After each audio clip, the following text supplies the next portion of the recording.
the Bristol Flyers podcast.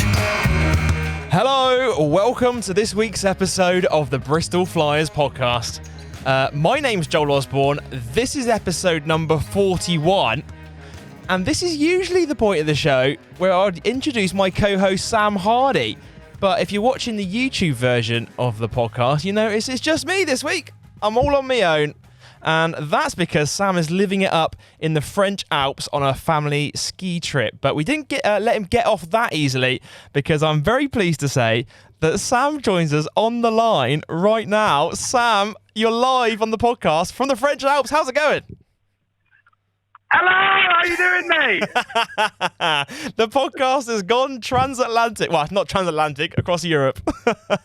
How you doing, Sam? Mate. I've come to France. I've gone scouting for new players for the Bristol Flyers here in the French Alps. I've heard there's a big basketball scene out here, so I'm actually working. This is not a holiday at all, right, mate? Yeah, working trip. I like to hear it, mate. Are your skiing skills better than your podcast hosting skills? Well, it depends how good my podcast hosting skills are, I think, Joel. I'm not bad at skiing, mate. The snow's been pretty good. It looks like the snow's terrible right now. You can see we've just come down the mountain to go to a nice little village and have a little look round. So it's a bit green here, but there is plenty of snow still, and we have been having a lovely time. So, yeah, I'm excited to be here, but also thanks for having me on this week, Jolie boy. Well, we've actually got a clip of you from your ski trip that you posted on Instagram this week. We can run it on screen here in the studio. And for the listener, it's essentially a clip of you taking on this ski jump. It's a great spread eagle, and then you just completely wiped out in the snow. So yeah, I mean, talk us through that clip, Sam. Oh, Joel, sometimes, mate, you got to take it a bit old school. There's all these kids doing all these cool stuff, but the spread eagle's the old school trick. And annoyingly, as I landed, my foot popped down. Do you know what I thought?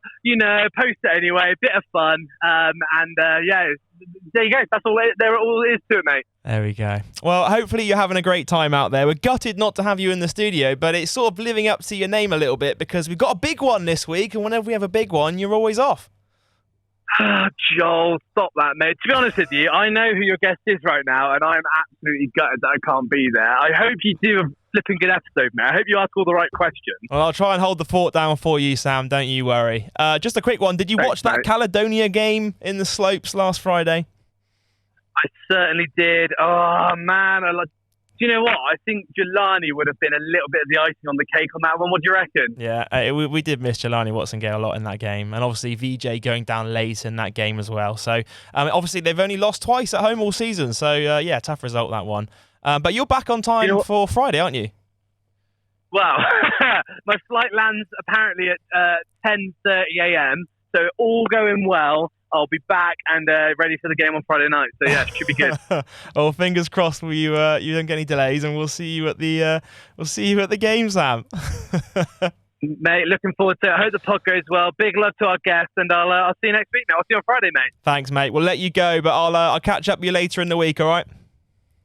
Nice one. See you all. Thank you. See you later. Bye. Bye. There he goes.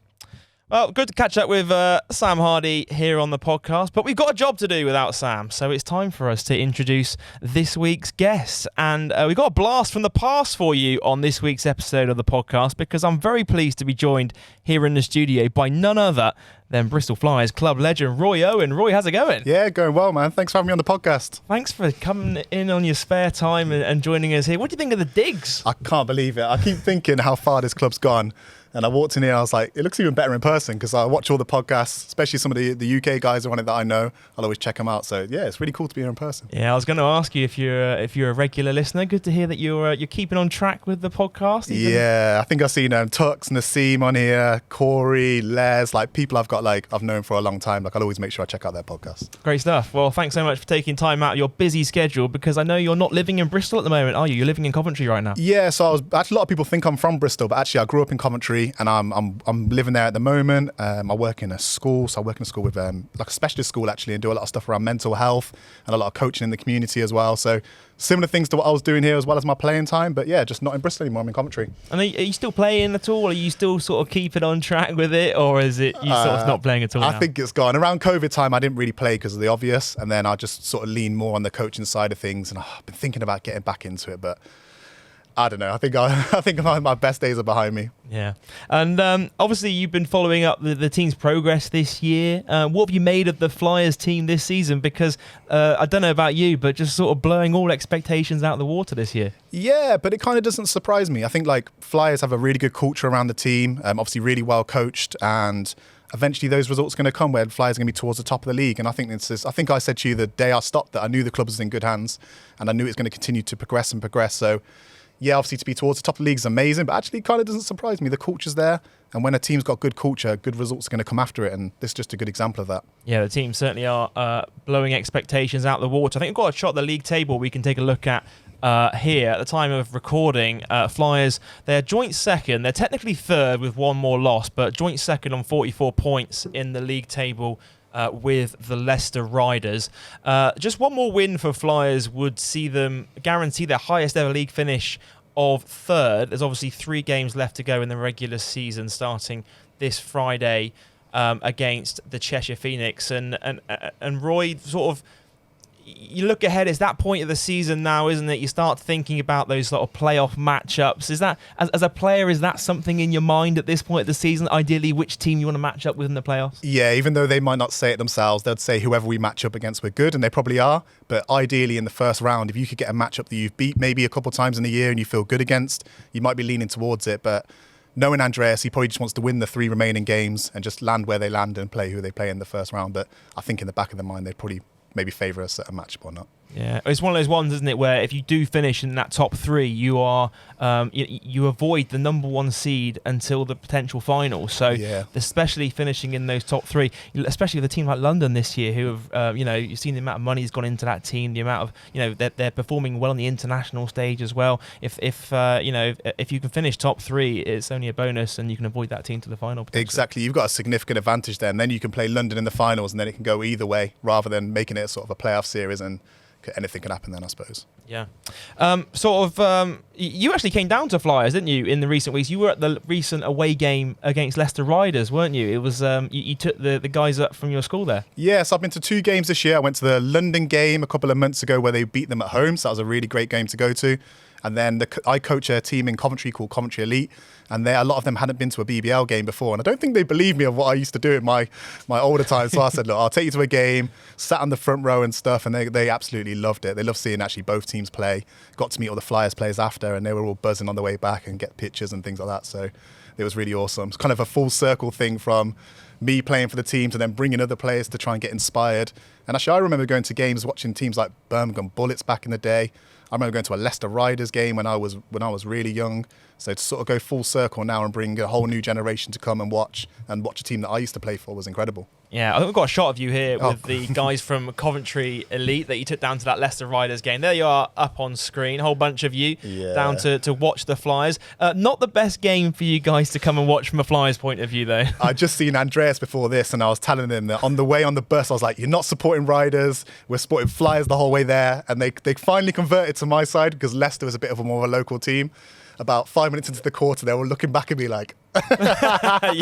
One of them, actually, the guy in the grey hoodie, he's got a Leicester Riders T-shirt on underneath, and I made him zip it up. So I don't know what he's thinking. Amazing. And I imagine you've been sort of showing him all your old footage from your time playing for the Flyers on YouTube as well, and everything like that. No, I've been doing the humble thing. I don't really talk about it too much, but to bring them down at the end of the year, once we finished our season, I thought it'd be good to see what I used to do. Yeah, and obviously, you, as you say, you were down at that London game earlier in the season. Flyers have been in London twice this season, and it just goes to show that on their day, they can beat anyone in this league, and that's a lot. In terms of when you used to play for the Flyers, there used to always be that gap, didn't there, between the top couple of teams and the rest of the league. Now, a few years down the line, it's anyone could beat anyone on any given day, isn't it? Yeah, so in my time, it was always the Newcastle and the Leicesters that you knew deep down as a significant advantage, I think, in budget and also in like level of player playing for them, and they were always tough games. Well, now you're looking at Flyers, and they're right there knocking on the door. They're probably going to finish in the top 3. They beat London twice this year,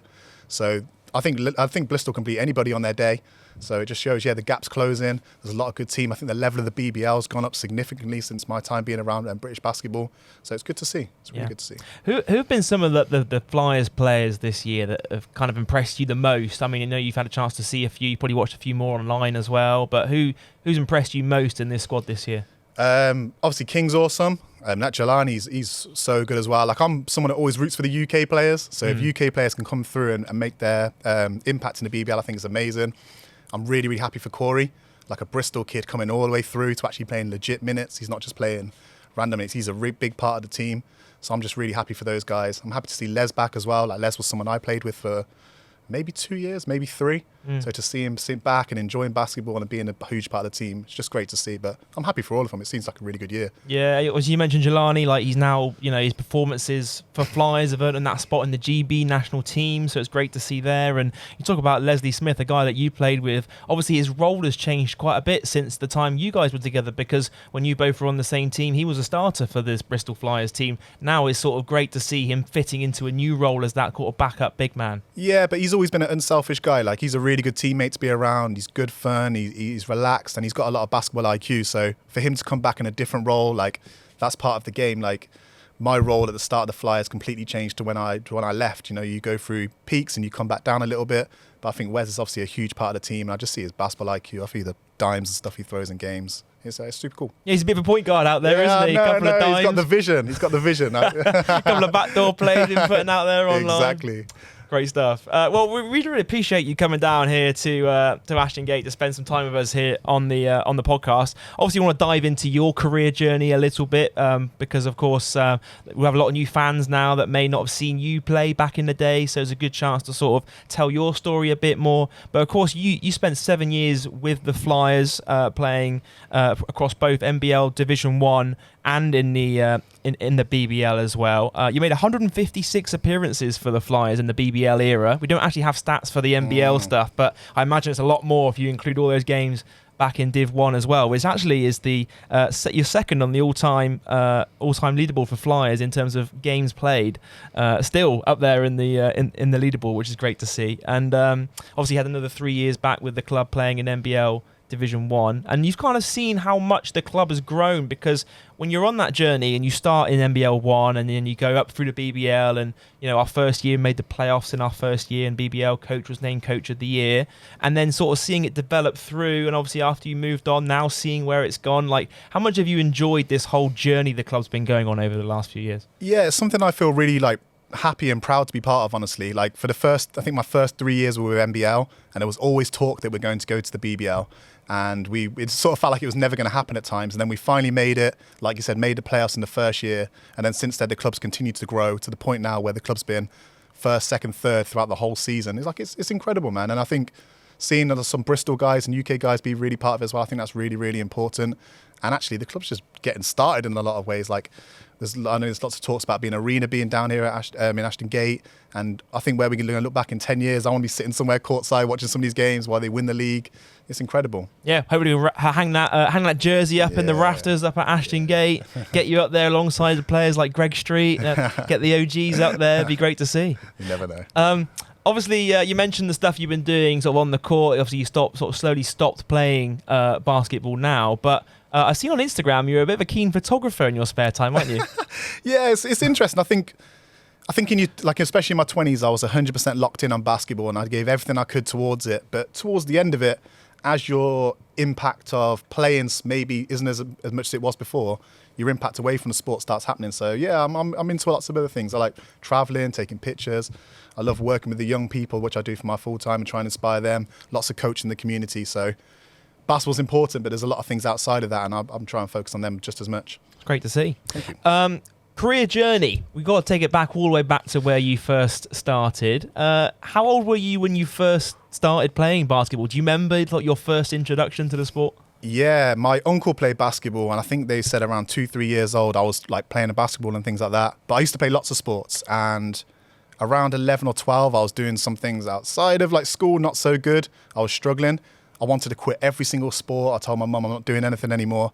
And she literally, not physically, she made me go to one basketball session. And the second I did it, I was instantly involved. There was a coach in Coventry called Rob Bromfield, and he took me under his wing the whole time. He used to do like sessions with 3-4 of the best players in the city that I used to go down to on a Friday till like 10:30 at night when I was 13, 14 years old. And ever since then, I was just completely obsessed with it. That's all I wanted to do. I knew I wanted to play professionally. I knew I wanted to play at the best level I could. and I really dedicated to put my time towards that. So spent a lot of time in Coventry, went to Worcester for 3 years where I got a degree and also played for the team there. And then after Worcester, that's when I come to Flyers, and I just felt at home straight away. Had a good relationship with my coach Andreas, and I trusted him, and I knew the club was growing, and I just wanted to be part of that. So yeah, it's been a really good journey, something I feel really, really proud of. But yeah, we're here now. That's amazing. I love like hearing everyone's stories about how they got into playing basketball, because basketball is one of those sports where it can reach communities that other sports can't. And you say about sort of growing up through going through troubles and things like that. Basketball is a route out for those sort of, you see teams like, you coach Bristol Met in the past as well. Like these athletes are coming through, and it's a platform for them to really, get out of deprived areas, get out of troubled areas. You see the Bristol Sport Foundation doing things like this. We spoke about on the podcast a few weeks ago with Coach Rodney. But it's a great sport for tapping into those communities, isn't it? Exactly, and you don't need anything to do it. Like, it's one of the few sports where you can just literally have a basketball, go to a court, and you can just play and you can work out. And I think the more access there are for people that maybe struggle, like I struggled academically, I found school difficult. But as soon as I found basketball, I had a focus. And actually every decision I made after that was related to basketball. The college I went to, the university I chose, the reason I ended up in Bristol. And I've had all these opportunities since then that was linked to me playing basketball, but they started with basketball first. And I think giving people access, that is so important. And like you speak about Bristol Met, the students there that might come from a difficult background or have things going on, but open up the gym to them. We used to open up the gym at 7 a.m. to students coming in, and we'd have 30 students there playing basketball for free. And those players now, a lot of them are to do with the SGS setup, the Division 2 team, and then, like you say, you mentioned players like Tucker and Nassim. They're actually been part of the Bristol Flyers setup as well, which is incredible. Yeah, you talk about Nassim. Well, we had Nassim on the podcast a few weeks back for our Flyers 2 episode before he moved on.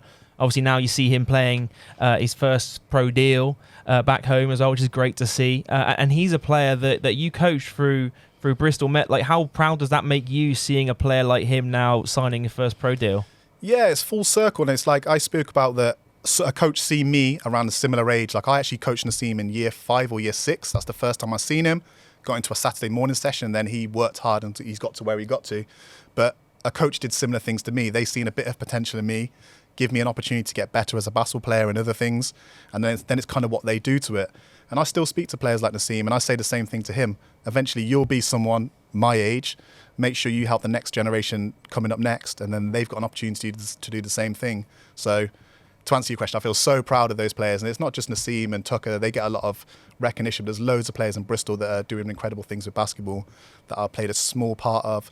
Tom Hooper at Bristol Met was also part of it, and it's just really good to see. Yeah, I feel really proud of it, and I really feel really proud of them as well. Yeah. When we had Nassim on the pod, we asked him, one of the questions that came into our mailbag was like, who do you look up to most in your basketball journey? And he said you. He said it was you who sort of guided him through. He said you guys are still chatting, so that must make you feel like super proud, seeing him see that. And obviously it's the full circle now. Now it's his turn to do the same and inspire the next generation after that. So it's really awesome.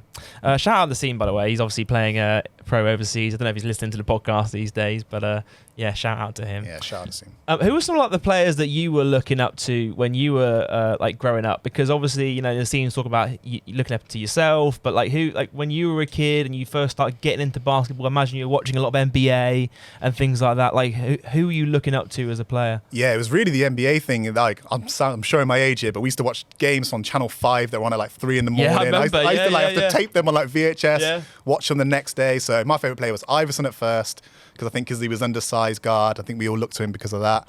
Then Kobe, become a Lakers fan, just become obsessed. And I think, the UK players wasn't as accessible then. Obviously, look at all this stuff, all the content that people can see. Like every time I open my Instagram, there's a new basketball highlight. But me and you grew up without that stuff, so you had to seek out basketball and try and find it, where now it's not so hard to find. So I was an NBA guy. Yeah. And what sort of point where you were sort of growing up and you're playing and you're looking up to these NBA players, what sort of point during your sort of career journey growing as a player did you realise that, wait a minute, I can actually play this at a high level? This is the moment where I feel like, okay, now I'm going to sort of chase this opportunity to play pro. I don't know. I don't think it was always clear. I think actually I was not really one of the best in my city. Like I remember the players in my city, I felt like I was like 8th, 9th, 10th best in Coventry. But I worked really, really hard. Like I don't think I'm the best player. My stats aren't always the craziest, but I really outwork people. And I eventually, because of that, I started putting myself in lots of good situations. Like As soon as I turned up to Worcester, I got involved with the BBL team straight away when people would take years to do that. And I just kept on sort of aiming higher than maybe what my level and my standard was. And eventually I'd catch up and be in these situations like, oh, I play for Worcester now, I'm in this BBL team. And the same as Bristol, I just come to, I actually did trials for Bristol for like 3 weeks to get in. And eventually snowballed. And then I found out they're going BBL and then I was in it. But I didn't really think about it like that. I was just working hard. I was just trying to challenge myself every day and just try and outwork people. If I seen people working hard, I would just try and work a little bit harder, and lots of good results come of it. And that's when I ended up being professional and having lots of good opportunities. But it was kind of a day-by-day thing with me. And you mentioned like Worcester, like obviously Worcester Wolves, a massive program. Back then they were in the BBL, of course. Now they're playing in National League, but a huge university for basketball as well. And you had that taste for BBL basketball at the time as well. Did that sort of make you want a bit more after you had that little first initial taste? Yeah, as soon as I was around it, the coach said the first year I got there just to stick around with the team and learn how it is to be a professional. I did everything that they did. Second year I started to get a few minutes and stuff. And I had a really good coach, Paul James, who's still around the BBL in my third year, who helped me. And I had lots of good veterans around me as well. So some of the things we talk about now about me still speaking to some of the players, that actually become because the American veterans, the professional players took me under their wing at the time, showed me what it was like to be a professional, showed me what it's like to work hard. And those habits followed. And then I just wanted to do it myself. I couldn't actually see myself doing anything but basketball until I was 26, 27. And then being part of the Bristol community, other things evolved naturally. But I was all in on sport, man. I just loved it, and like I had a lot of good opportunities because of it. And then you had that sort of short spell, like a season-long spell, back with Coventry in Div 1, and then you made the decision to move down to Bristol. What was it that made you want to switch to Bristol Flyers at the time?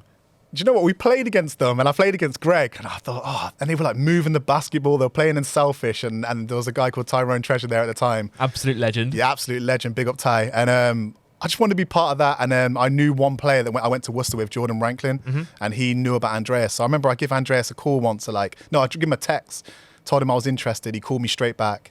And he made me do this crazy trials thing. Like I was coming up and down to Bristol like a couple of times a week. We're doing all sorts of crazy stuff. Like these things wouldn't happen anymore.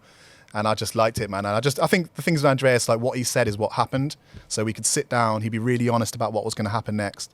And I really respected that and appreciate that. And I found a home in Bristol and the whole community of Bristol. We talk about Flyers family a lot and all that stuff. But I think it's real. Like people really took me in. I felt like I was part of something really, really important. And I just wanted to stay here. And I'd never actually see myself leaving. Like I didn't even have a highlight tape. I wasn't even going anywhere. I was like, this is where I want to be until I stop playing basketball. Yeah, and you talk about volunteers as well. Like they do so much for the club, and back then it was the same group of volunteers that are here now. You know, Mike Aikens obviously now works full time for Bristol Sport, but he was a key volunteer for the club back then. The Heinets, like you name them. I don't want to name names because I'm going to miss people off, but like it's incredible the whole sort of community that gets behind the team, and the club is nothing without its volunteers, and sort of to see them still here with the club now. They said 9th year in the BBL.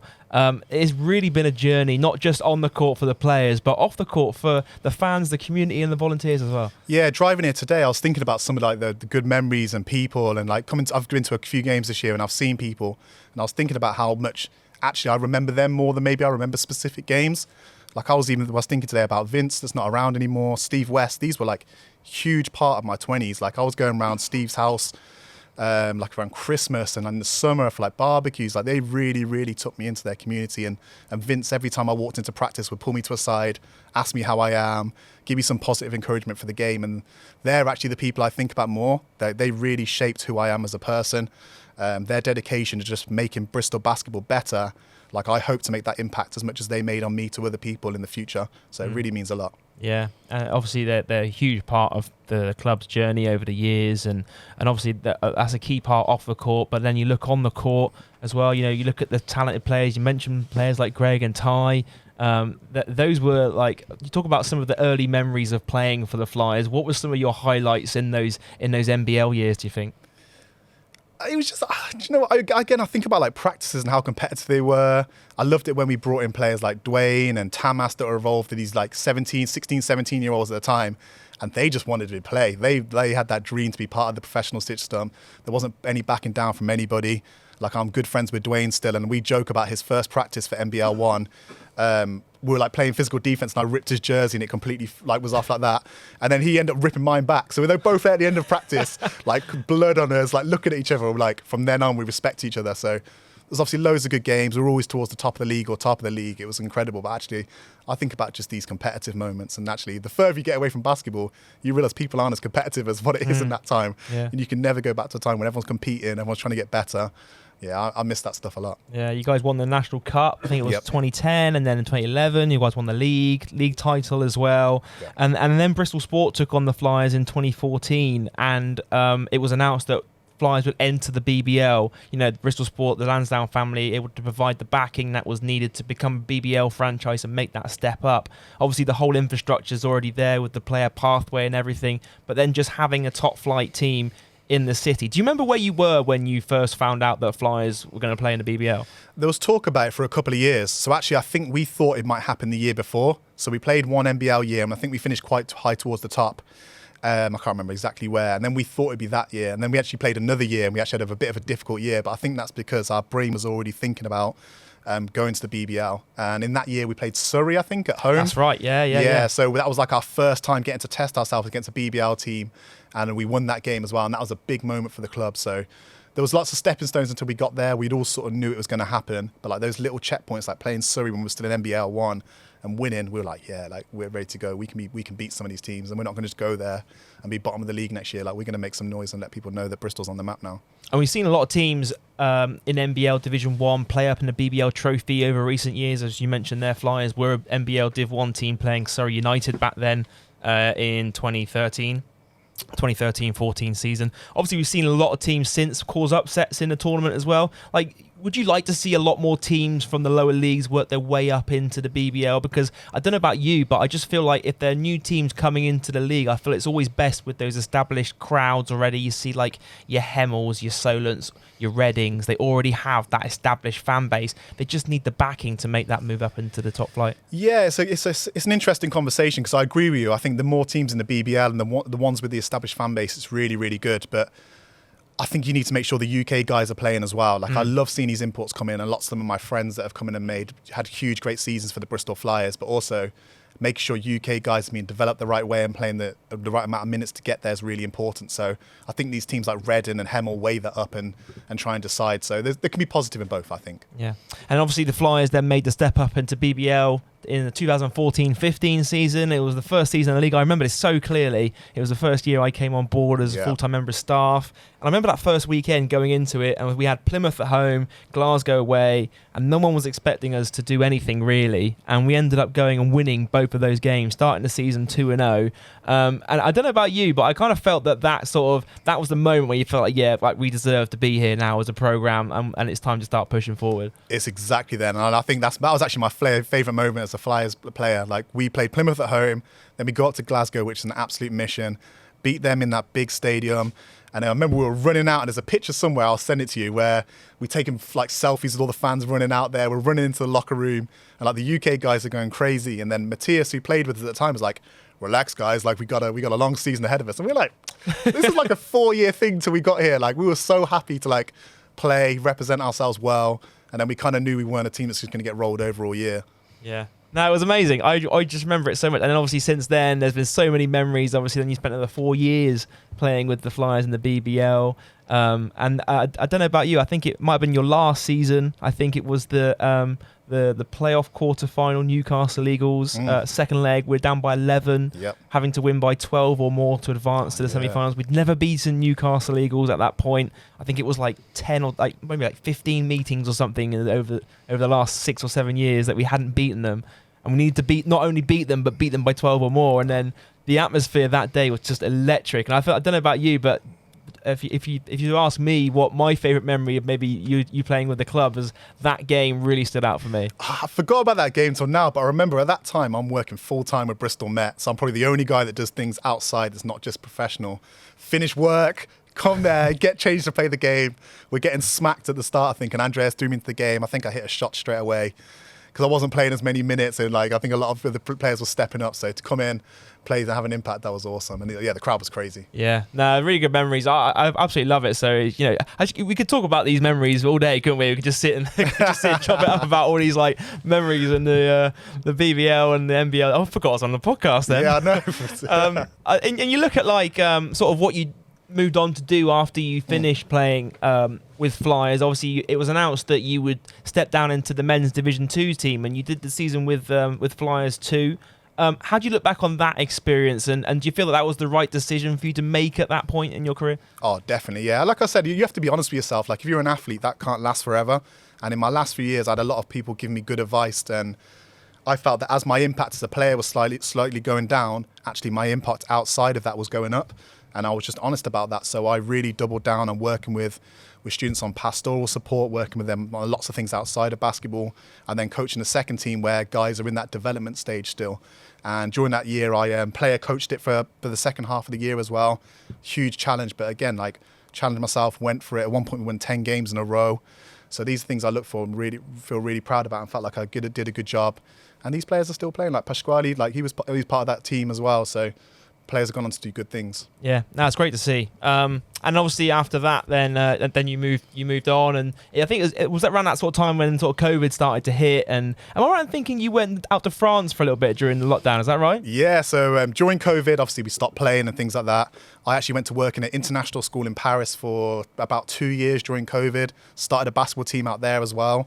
Started coaching out there. So that was a really cool experience. And then recently, in the last 6 months in the last year, I've moved back to Coventry and kind of continued the same thing. So wherever I go, it's similar things happening. I'm working with young people, working with them things outside of academic stuff, and doing lots of coaching, just trying to make my impact as much as I can. That's awesome. And what about what's next for you then? Could you see yourself, you talk about coaching, obviously you're coaching kids at the moment. Could you ever see yourself coaching at a higher level, maybe like Div 1 or maybe into the pros at all? Is that something you've ever thought about? Do you know what? I really like that. I like working with maybe not the adults. I like working with young people. I feel like around, from 11 to 18 years old, say, your life can kind of go in either way. And my life felt like that at that time. And actually I had lots of good role models at that time to point me in the right direction every time I started to go off a little bit. And I've always thought that if I'm in that position where people will listen to me and I can make an impact, I'm going to do the same thing back. So I like coaching youth basketball, giving people an opportunity to do something with basketball. Like sport's been amazing for me. It really, really changed my life. And it can teach you so many things about life, about working hard, being a good teammate, and probably even more important, being a good person. And I felt that basketball taught me those things. So I really want to pass those on to other people, and that can help push their life to go into good places and makes lots of positive decisions. So I see myself doing that more. Yeah, that's awesome. That's really great to hear. And in terms of like involvement with the Flyers, I know you're watching a lot of games, and you're seeing a lot of players now coming up through. Obviously, players that you would have been familiar with at the time when you were playing with the club, now coming up through. Like you see your Corey Hills, your Kobe Hills, and stuff. How promising does the future look for Bristol Flyers, and obviously. And these sort of players, how they can look up to you in the same way like Nassim did as well. Yeah, it's really, really good. I think Bristol's got the infrastructure there. There's lots of people that really love and care about basketball now. That's changed a lot. Like, it was kind of new in the city when I was here, and people knew about it locally, but now it's on a much bigger scale. So you're going to see players like that come through, make an impact. Yeah, like Kobe and Corey, Cameron Watson that plays for SGS. There's like, I shouldn't say names neither because I'm going to miss people off, but yeah, there's loads of good players coming up. But it's from lots and lots of people's hard work, and like the volunteers and all these people that are there week in, week out, putting hours of work with people. We're starting to see good results, and yes, it's good. What about punditry? You ever thought about being a bit of commentating? I know you've done a couple of games with me on Flyers TV back in the day. Yeah, let me know. I'll definitely come down and do that. Like, I've got some thoughts, and yeah, you break down the game as if you're a player and watching it. I'd 100% do that. Well, you're always welcome, mate. Anytime Gareth's not around, or you can join Gareth. Join both of us on our Flyers broadcast. Yeah, we could do 3-man comms. No problem at all. You're always welcome down at a Flyers game. We should. Definitely make it happen. Let's do it. Before we get to our news segment, I know you've played, we'll talk about all the great players that you've played alongside during your Flyers career. There's one more thing I want to do before we get to our news segment, and that is we want you to name your all-time Flyers 5 from the players that you've played alongside during your Flyers career. Oh, that's pressure, Let's go Greg Street, Dwayne, Doug Herron, Doug McLaughlin. Ty Treasure. So we're almost going back to that first year BBL squad. All my friends. Love to see it, mate. Great stuff. That's a great five, by the way. I would put that right up there. Club legends. It's a bit small, but we'll make it work. Pace and space basketball. Doug's our five. Love to see it, mate. Love to see it. Great stuff. Right, Roy, that's a great little segment. We've got to get to our news segment here on the podcast. So it's time for us to take a look at what's been going on around the BBL this week. You're listening to the Bristol Flyers podcast. Anyway, here's a look at what's been going on up and down the BBL this week. And we've got to start by talking about Friday's game against the Caledonia Gladiators. It was, of course, a tough one on Friday night. Flyers coming up short 90 points to 82 away from home. Roy, did you get a chance to watch this game at all from afar? Or Nah, I just seen some of the highlights. They had a few guys missing there, right? I think Jelani missed that game, and then did King go out towards the end with a bit of an injury that were knocking back a couple. So it's an up and down year. You're gonna win some, you're gonna lose some, but it looked like a bit of a tough game. Yeah, we mentioned with Sam at the start of the call that obviously Gladiators, I mean, lost 2 home games all season up there at the Emirates Arena. Is that always a tough game? Glasgow away back in your day? Glasgow and Newcastle are like scheduled losses. It's like such a tough journey to go up there, be ready to go, especially if you go on the same day. It's like your legs are jelly. It takes a few minutes to get in. They both got really, really good crowds. So I always found those games so difficult to just get yourself sharp, especially if you're a guy that doesn't start the game. It takes a minute to warm up. Back in your day as well, we talked about a few weeks ago on the podcast, but we used to do it on the minibus as well, didn't we? Minibus, same day, get there an hour before the game. Like, it's come a long way. And last year we got the huge bus with ovens and all that kind of stuff, but yeah, we did it rogue. I don't miss that. We actually did a podcast on the bus a few weeks ago. We did Manchester Giants away. We took the whole podcast, all this little setup here, we took it on the bus to Manchester, Sam and I, and we did the podcast at Manchester, and we did a little bit on the bus as well. You couldn't have done that on the minibus. Yeah, I know, right? We could have done that on a minibus back then. No way. Pretty crazy. But yeah, of course, tough game against Caledonia. They rushed out to a double-digit lead early on. It was a 10-2 run for the Flyers late in the third. Mike Miller made it a one-possession game going into the fourth, and then Caledonia just ran away with it in that fourth quarter. Flyers fall to 22-11 on the season. As you say, obviously no Jelani, no VJ King towards the back end of that game. They were without Patrick Tape. Mike Miller led the way, 21 points for him. He was one of 5 Flyers to finish in double digits. Thomas Bell had a big 18-point, 10-rebound double-double. That was his third double-double of the season, by the way. And yeah, Flyers just ending up falling short. Of course, just 3 games left now of the regular season. Cheshire Phoenix at home on Friday. At the time of recording, I think we've just released a few tickets that have been returned. So if you've got a chance to check out the Bristol Sport ticketing site. The tickets were sold out for ages before the game, but you can go on there and snap up a couple of last-minute tickets. So if you're after them, go get them. I reckon by the time this podcast goes out, they'll probably be gone. So you know what it's like. They sell out so quickly, don't they, Roy? Wise Arena, man. The atmosphere is always there. The fans are ready. It's wicked. Yeah. Roy, of course, Flyers, they've already clinched their place in the playoffs this year. The earliest they've ever done it. They did it with 10 games to spare this year. I remember back when you were a player, it used to always come down to that last game of the season, didn't it? Yeah, we were in a different bracket at those times. We're always fighting to just get in the playoffs and maybe get through the first round or something. But now I think the Flyers' aspirations are higher. Yeah. But it's going to keep building. Like, the club's in a great place. The culture's there. The coach is there. Need the budget there as well. Like, it's good. Yeah, it just shows how much it's grown over the years and sort of the direction it's going in, and the future is so exciting for the club, which is great to see. Other news around the league. Got to wish best of luck to London Lions. They're in Euro Cup playoff action tonight. They take on Badalona in a single elimination game. And I'd be interested to get your thoughts on this, Roy, with the recent investment coming into London Lions. Of course, they've really seen the talent they've brought in the team. They've got like Costa Koufos, Sam Decker. These are former NBA players that are well-established names in the league. And not only is 777 investing in the Lions, but they're invested in the league as well. You know, they pumped $7 million into the league for a 49% stake in the BBL Championship. How great has that been from an outsider, sort of seeing that and kind of seeing how much it's developed now and the direction that the whole league's going in general? Well, yeah, I think it's just been obvious. As someone that doesn't actually play basketball anymore, you've just seen online how big of the presence it's got with the BBL this year. It just looks like more eyes are on it. Social media engagement's up. The crowds are bigger. I think it's really, really good. And I just hope that it continues. And I'm going to probably keep saying the same message, but I hope that UK guys are continuing to be involved in it. Huge clubs like that. I hope the grassroots continue to grow as well. So that development path's always there. But it seems like a really, really good start. And, you know, I've got a friend that plays for London, and it seems like a good setup. I'm rooting for it. I hope it goes really well. And I hope the UK players continue to be involved with it as well. Well, that's it. Hopefully, with the more investment coming in, you'll see the likes of these big UK names coming back to the UK, or even thinking like a UK opportunity is just as good, if not better, than playing abroad. Because, you know, you see like your Dwayne's, for example, going off and playing overseas. How great would it be to see him back in a Flyers uniform one day? Yeah, exactly that. Like, I want to be that guy sitting there courtside with my friends or people that I used to coach playing for UK teams. It'd be really, really good. It sounds like it's going in the right direction. And I hope it just goes into the grassroots and lots of people end up succeeding, because the appetite's there. We see it in Bristol. We see how Wise Campus sells out every single week. People want basketball. People want to play it. Like, people want it in schools. So I hope it just continues to grow on the professional level as well, so people can make a career of it. And like, where do you see it being like in the next 5 years from now, for example? Like, you've got these NBA players coming in. You've seen London Lions. They're playing a Euro Cup, which is obviously the second highest level of like European basketball you can play.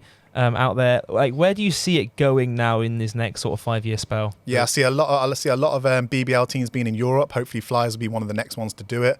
I see these universities that are linked, like Huey, getting even bigger and be getting better players involved, and just maybe more cities as well, building basketball setups and thinking they can be part of this also, and people seeing it as a good place to invest in and put their sponsors there to continue to grow. Great stuff. Other news around the league. Surrey Scorchers today announced the departure of Ryan Martin. He'll be leaving the club to play basketball in Venezuela. He's activated a clause in his contract which allows him to move freely to other clubs. 25 games for him this season, 10.5 points and 6 rebounds. Other news around the league. Last night, big shout out, it was our sponsors basketball tournament, the annual Bristol Flyers sponsors basketball tournament. Many congratulations to our front of shirt sponsors, Hubu, who were winners. We've got some footage here we can run on screen. 5 teams took part in the tournament. It was We Do Data, Everlast, Hubu, X-Ledger and Drive Direct. A BBL player coaching every single team. You can see Corey coaching there. There's Malcolm with Team X-Ledger. There was even an appearance from Elliot Wade from our partners at Hoopen and Luton. He was drafted onto Team X-Ledger. Real team effort all around. Tevin Ollison, the referee. There's Thomas Bell trying his hand on the PA, trying to take Sam Hardy's job. As we say, every team coached by a BBL first team player. And shout out to everyone for making this evening go ahead. It was We Do Data and Hubu both in the final. The game came down to a free throw shootout where Hubu were able to defend their crown. So many congratulations to Hubu, our annual sponsors tournament champions. Grace, obviously, Roy, you used to do that as well, didn't you? Back when you used to play with a team, you were coaching like the sponsors. It's an annual thing we do with the club, isn't it? Yeah, it's just great. I think you go turn up a lot of times, you go to the games and you see faces and you recognise them. But to have these big events, you actually get to meet people face to face, see that the basketball players, we're humans too, and we got personalities, and it's good to get to know everybody. It's really cool. Yeah, it's really good fun. If you are a sponsor and you want to get involved next year, reach out to Steve Devereaux, our commercial manager, and he'll be able to hook you up with a team. If you've got some players, you're more than welcome to come on down. Speaking of sponsors, over the last couple of weeks, we've been running a competition on social media in partnership with Webgains. It's our We Never Stop Learning challenge. We've been asking some of our junior fans to recreate Tevin Ollison's shooting workout. We've had a whole load of entries come through, Roy. We've managed to narrow it down to our favourite 3 entries, and we want you to pick a winner. So let's have a look at entry number 1. And this one is from our figure of 8 challenge winner, Otis. We call him the young Stephen Curry. He's certainly got the skills. Here he is doing form shooting. Then he takes on some dribble pull-ups. And then finally does round the world 3-point shooting. He's doing this out in his local park, which is great to see. I think he's doing it in the sports hall now. Round the world shooting, 3-point shooting. Look at him go. I like the headband as well. That means you're serious. You gonna rate his shooting form there, Roy? That's a good 8. It's a good 8. Flicking the wrist. Lovely. Great to see. Let's have a look at entry number 2. And this one has been sent in from Flyers fan Ethan, Again, some great shooting here. He's doing his form shooting, followed by his dribble pull-ups. Then round the world shooting as well. And this is what it's all about here, inspiring the next generation of kids. And Roy, what do you reckon of young Ethan's entry? I really like that one. He's working on his fundamentals. He's not trying to go too far out at the moment. Sometimes you see a lot of kids just firing up threes when they're not quite there yet, but he's working on his form. I rate that one. Great stuff. And we got one final entry. This is our third entry. It's from Edmund. And he sent us a video of him taking on Tevin Ollison's shooting workout via the Bristol Sport Foundation app. Again, a bit of form shooting, followed by some dribble pull-ups. Nothing but net on that one. And then finishing up with some around-the-world shooting. Roy, what do you think? Yeah, he's got good technique on his shot as well, good balance. Yeah, he's good. Awesome. Well, we're going to have to get you to pick a winner here. Which one are you going for? The winner of this competition will win 2 Flyers playoff tickets and a free place at a Flyers summer holiday camp day, which both of them have gone like hotcakes. They're the hottest tickets in town, so you can't even buy them online right now. Which one are you picking, Roy? All good, but I think I'm going to go for number 2. I like the fundamentals thing, working on your form first. I rate that. Awesome. Well, that means Ethan, many congratulations. You are the winner of 2 Flyers playoff tickets and a free space at a Flyers summer holiday camp. We'll be in touch to reach out to you with all the details as to how to claim your prize. Awesome. If you do want to win some playoff tickets and want to get involved, we're actually going to launch another one tomorrow, another Webgains Never Stop Learning challenge. This one will be with Mike Miller. It's going to be his dribbling workout, so keep an eye on socials for your chance to win playoff tickets and a free Flyers holiday camp space. Right, one more thing we've got to do, Roy, and that is our word of the week. You're listening to the Bristol Flyers podcast. So before we get to our mailbag segment of the Bristol Flyers podcast, we have to get to word of the week. Now, we had, I don't know if you're familiar with the Flyers podcast or if you listen to the podcast at all, but whenever we have a home game the next day, we always bring up the next week, that weekend's game, we always bring out the wheel as full of words. Whichever word it lands on will be our word of the week. I have to squeeze that into the commentary for the game that weekend. So I've got to try and fit it in there somewhere. And thanks to Dr. Craig and S&C coach Rich, who were on the podcast last week, we've added the word sternocleidomastoid to our wheel, which I'm told is the muscle in your neck right here. So I've allowed a bit of extra space for it. I'm going to go grab the wheel.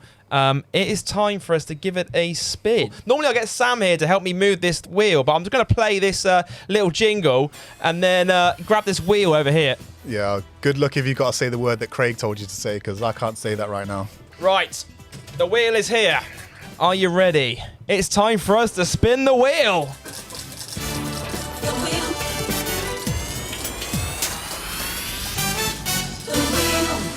Here we go. Oh my goodness, it's landed on Delpesh for 3. You better hope he shoots a 3. Delpesh for 3. There we go. Delpesh for 3 is our word of the week. I got to try and squeeze that into the commentary for this weekend's game against the Cheshire Phoenix. You can watch that at 7:30 p.m. on Friday night via the BBL YouTube channel. You're listening to the Bristol Flyers podcast. That was a bit of a faff without Sam. Normally Sam's chatting, I'll go grab the wheel and we'll spin it, but we made it work. Just riding solo this week, we made it work. Producer Dan is nodding in the background. Great job, Dan. Right, it is time for us, Roy, to finish up this week's episode of the podcast by getting to our mailbag segment. And we've had some great questions come through on Instagram, on Twitter, on Facebook from the Flyers fans. Some really good ones come through from like players and some former players and some fans as well.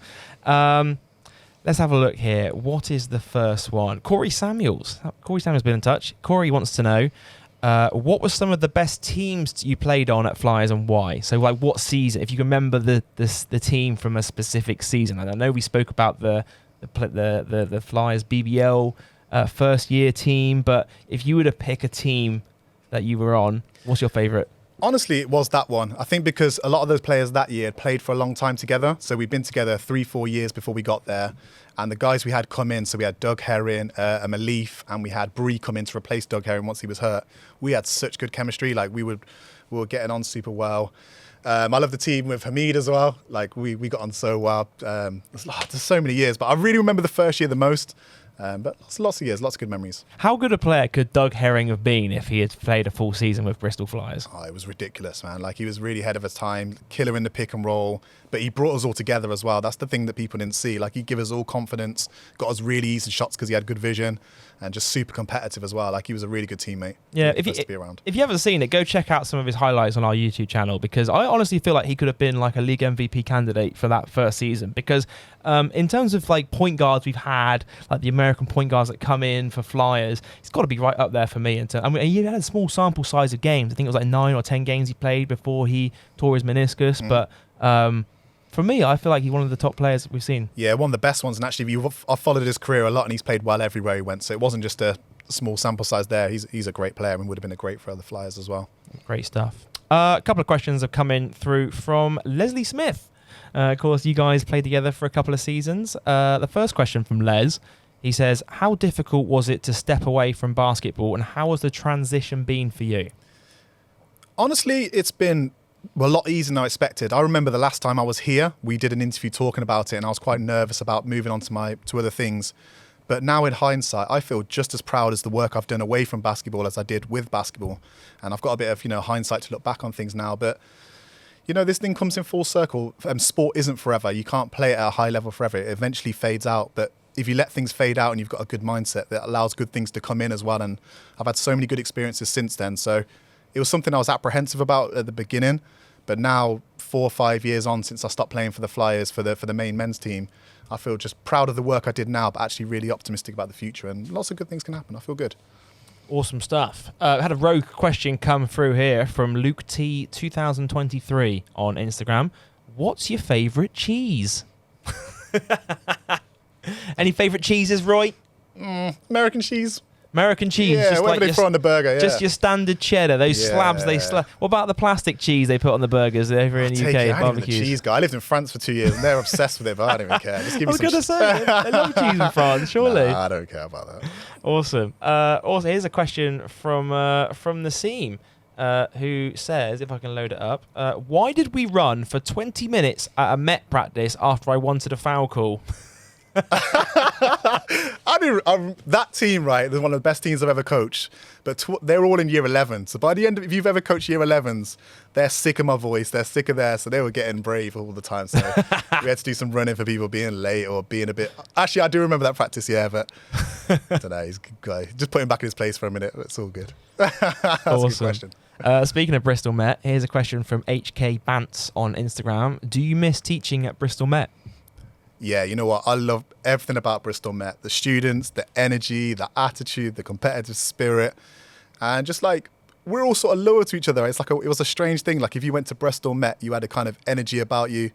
And those students that I work with are quite hard to break barriers with and earn trust with. But once you do, it's like loyalty forever. And there was just an amazing energy there. Like I've got to big up Tom Hooper every time, who runs the basketball academy there. Just incredible things. Like we had behavior scores linked to whether you can play for the team, and just so many things that push them just outside of basketball. So I'm talking about Met all the time. People are sick of me talking about it, but I really miss it. But great kids. Yeah, that's awesome. It's great to see.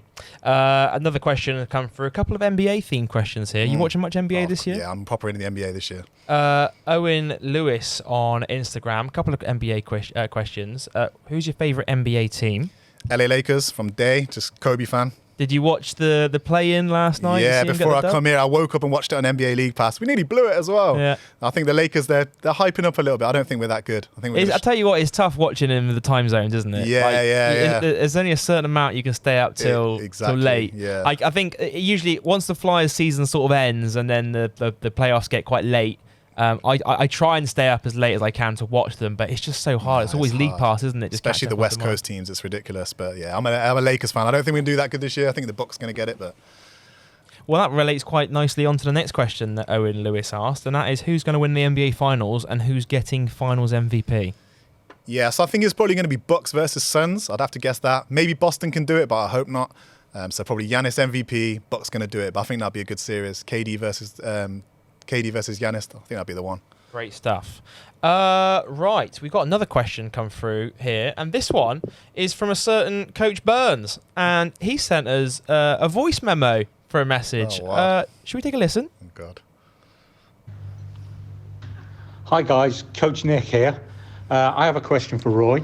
I assume he's been away so long, he must have been looking for his jump shot. I just wanted to know if he's found it or not. Love you, Roy. Nick Burns, Nick Burns getting spicy. That's kind of disrespectful, but. So have you found your jump shot, Roy? I found the gym. I found 8 hours sleep. Oh, nah, I found nothing to do with basketball. Going to teach other people it instead. you just saw Coach Burns. And he just walked past him. He didn't say nothing. We teed that one up quite nicely. I need to get him back for that. It's a bit of a fun question. One last question here. This one's from Amy Atkinson on Twitter. What is your favourite, if you were to pick one Flyers memory from your whole time with the club, what is your favourite memory from your 7 years with Bristol? I think there was lots of cool moments. I think a lot of them do lead back to that 2014 season that we keep doing. I find that first game we talked about was great. Dwayne Duncan on Sterling when we played against Glasgow was amazing. What a game. And I think we sealed to go to the playoffs against Leeds Force last game of the season. So I know I said 3 there, but I think it all linked towards those last seasons. I remember those games really, really clearly, where some of the other games in the other years, they all kind of merged into one. And it was good, but that year was really special to me, and it's the one I feel the most proud of. Awesome. Great stuff. Well, I think that's a great place for us to wrap up this week's episode of the podcast. Roy, thank you so much for coming in all the way down from Coventry to be here on the Flyers podcast. We really appreciate you coming in here to the studio. And don't be a stranger. We hope to see you down at some more Flyers games later on in the season and beyond as well. Yeah, definitely. Thanks for having me here. It's awesome to see how big the club's growing. It was really good to be really part of it. So thanks for having me here. It's awesome. I'll keep watching the podcast as well. Awesome. Yeah, keep tuning in. If you are enjoying the podcast, do give us a rating and a review over on Apple Podcasts or on Spotify. If you are watching on YouTube, you can always like and comment and subscribe. Leave a comment just down here if you're watching on YouTube, and we read every single one. And if you do leave a review on Apple Podcasts, we will read it out on our next episode. This is the part of the episode where I'd usually ask my co-host Sam if there's anything else that he wants to add. However, I'll add something else instead, and that is we've got a great episode teed up for next week of the Bristol Flyers podcast, and I can exclusively tell you we managed to seal it today, and I can tell you right now we have a Delpesh Derby themed episode. We've got Malcolm here in the studio, we've got Marcus over on the phone, get both of the twins on. Should be a great episode. You gonna be locked into that one, Roy? Yeah, definitely be locked into that one. I played with both of them on the same team as well. You did, so, yeah. I'm not taking no sides. They're both good. It'll be a great one to see. So we'll have both the twins here in the studio, same time next week here on the Bristol Flyers podcast.